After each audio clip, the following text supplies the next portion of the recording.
I pretended to be unconscious after my car crash just to hear what my family really thought. What I heard changed everything. The crash happened on State Route 55 just outside town. Some drunk driver ran a red light and T-boned my Toyota Camry at 60 miles per hour.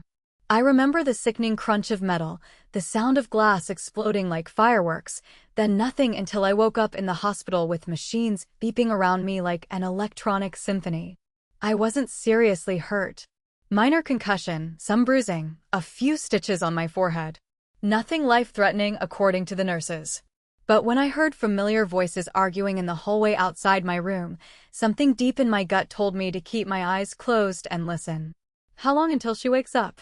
That was my dad's voice, strained and tired. Could be any time now, the doctor replied professionally. She's stable. Very lucky considering the severity of the impact. Head injuries are unpredictable, but her scans look good. Then I heard my mom's distinctive heels clicking against the linoleum as she entered the room. Dad followed along with my older brother Ethan. I could smell my mom's high-end fragrance mixed with the antiseptic hospital smell. Well, Mom said, her voice unusually cold and businesslike. At least now we know the truth. Know what?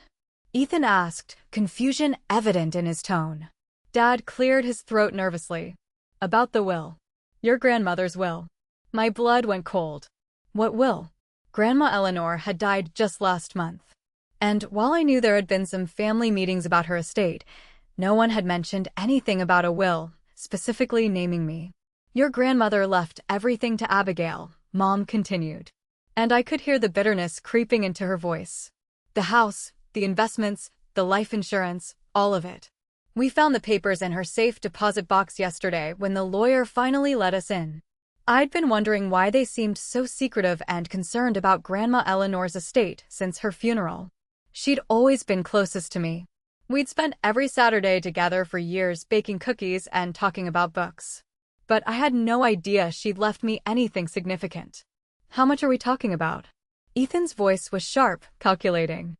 $800,000, Dad said quietly like he was afraid someone might overhear. Plus the Victorian house on Oakwood Avenue with all the antiques.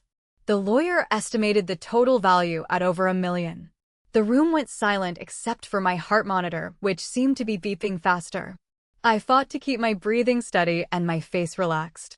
She's 18, Mom finally said, her voice dropping to a harsh whisper. Legally, it's all hers the moment she turns conscious and signs the papers. No waiting period, no restrictions, unless she can't sign them, Ethan said slowly,